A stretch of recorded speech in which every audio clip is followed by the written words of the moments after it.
Bom dia pessoal, tudo bem? Galera que está acompanhando aí os meus vídeos no canal Futebol e Muito Mais. Sou o Giba Funicelli e é o seguinte, hoje eu tenho um vídeo diferente para vocês. Eu estava preparando um conteúdo legal, né? Na ideia do canal Futebol e Muito Mais. Só que hoje de manhã, quando eu acordei, acabei por ver algumas notícias aí relacionadas ao futebol, porque esse final de semana para mim foi muito corrido, né? Tive trabalho, tive alguns compromissos familiares, né? Estudei um pouquinho e eu me deparei com a notícia do jogo de ontem, Flamengo e Bahia, né? Em que o jogador Gerson acusa o jogador Ramírez de racismo. E aí tem uma intervenção do treinador do Bahia, né? Mano Menezes, e é mais um caso que a gente vê aí de racismo no futebol e na sociedade. Pelo que eu vi do caso, assim, não há nenhuma prova concreta de que o Ramírez realmente ofendeu, fez essa injúria ao Gerson, né? O Gerson acusa ele de falar cala a boca negro, e aí ele fez a reclamação ali no meio do jogo, ficou revoltado. O treinador do Bahia no meio do jogo falou que aquilo era uma malandragem do Gerson, né? Porque o Bahia estava melhorando no jogo, estava criando as melhores chances, ele estava crescendo no jogo, então ele falou que o Gerson estava desviando o foco para baixar o calor do jogo ali, baixar a força do Bahia naquele momento. E eu até me surpreendi, porque pelo que a gente viu há 2 semanas atrás no jogo da Champions League, onde o jogo foi parado, eu sinceramente esperava ver isso mais vezes nesses casos de racismo e não aconteceu. O jogo seguiu normalmente, enfim, o Flamengo ganhou e tal. Aí no final do jogo o Gerson deu a entrevista falando o que aconteceu, que ele nunca tinha passado por isso dentro de campo e ele não iria inventar uma história dessa.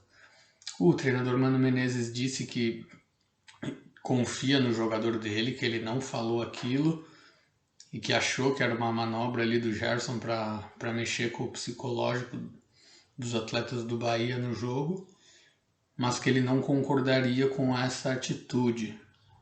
Né? Então esses são os envolvidos. O jogador Ramírez não se pronunciou e aí os clubes se pronunciaram, o treinador do Flamengo, o diretor do Flamengo, o presidente do Bahia e tal.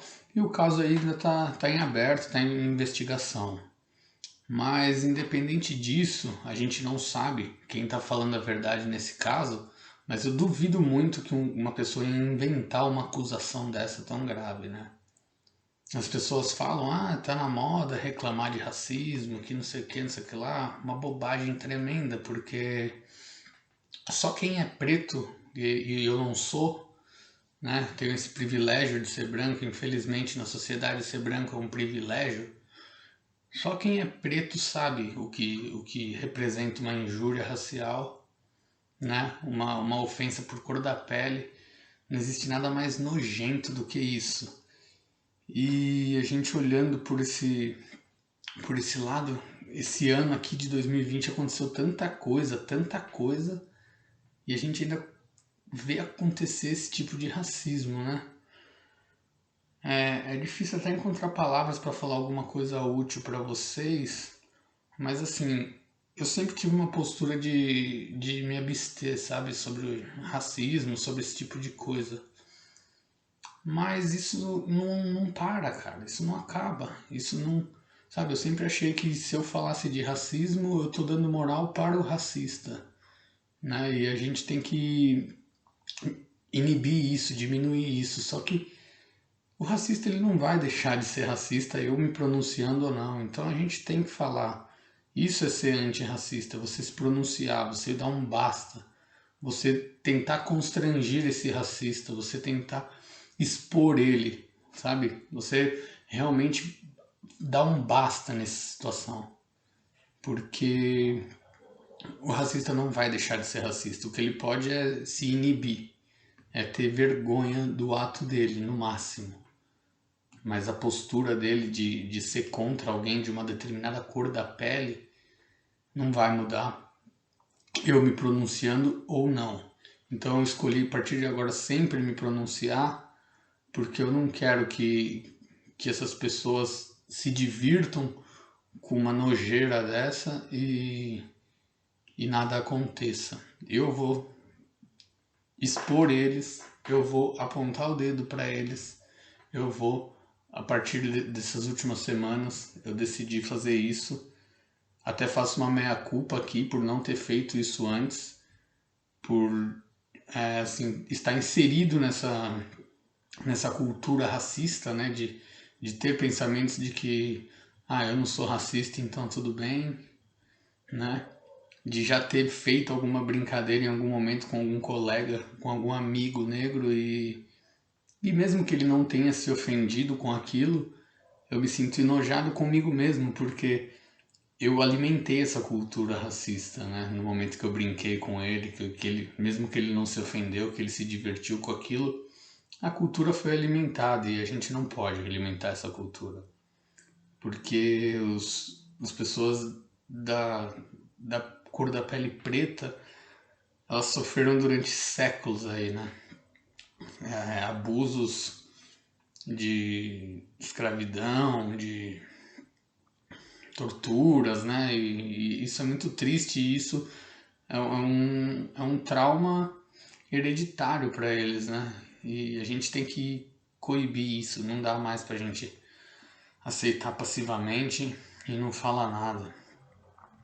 Esse ano de 2020 ele mostrou tanta coisa pra gente.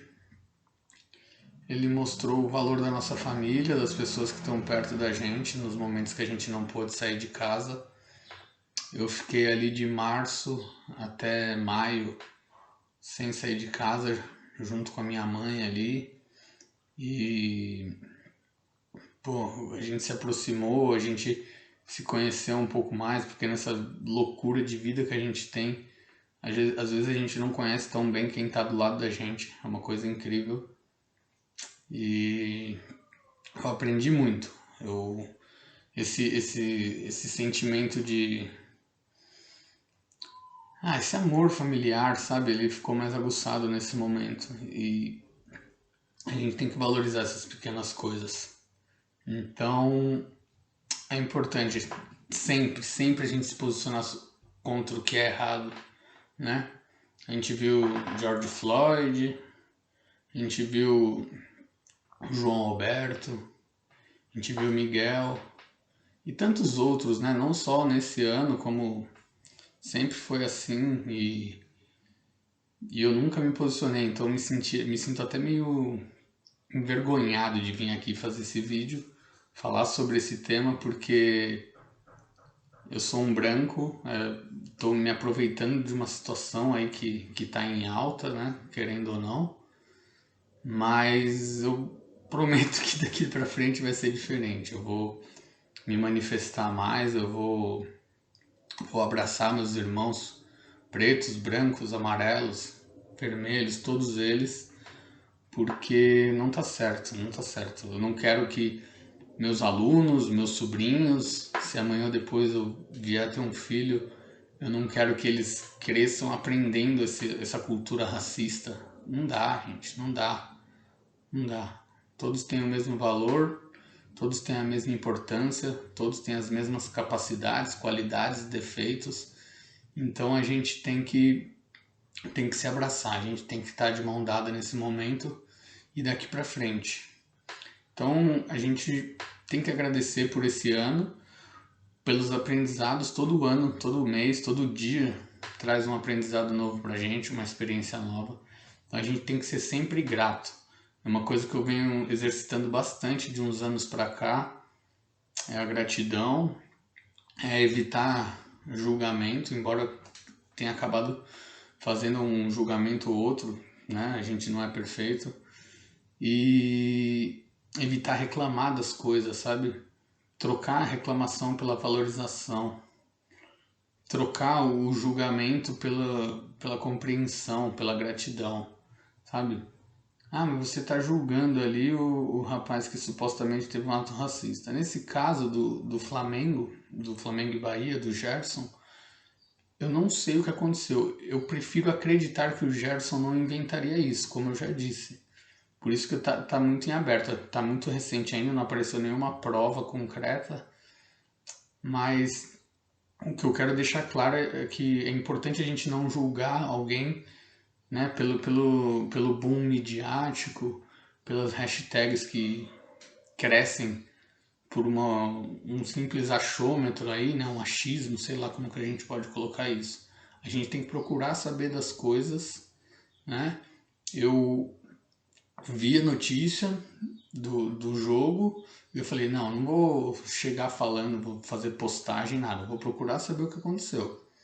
E o que aconteceu foi isso.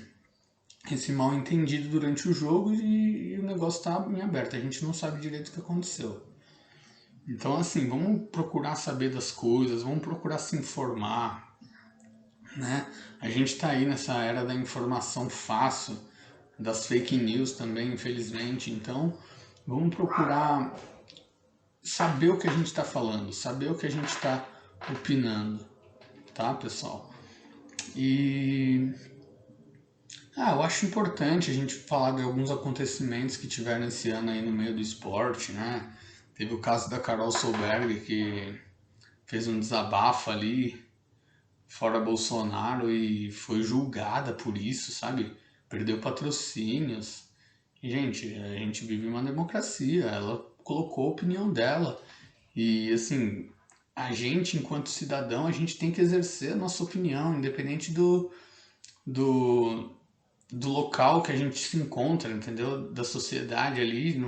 Se eu tô num, se eu sou mais visualizado, se eu sou menos visualizado, se as pessoas gostam de mim, não gostam de mim, me apoiam, me conhecem ou não, a gente tem que se posicionar, a gente tem que mostrar quem a gente é.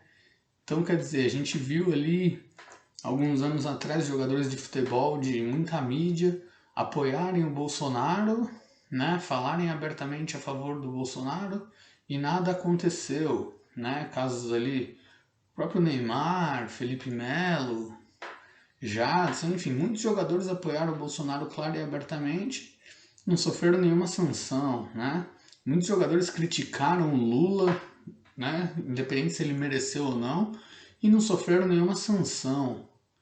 E aí a Carol Solberg fez a manifestação dela, colocou a opinião dela e foi julgada pelo STJD, gente. Então a gente tem que entender onde a gente está vivendo.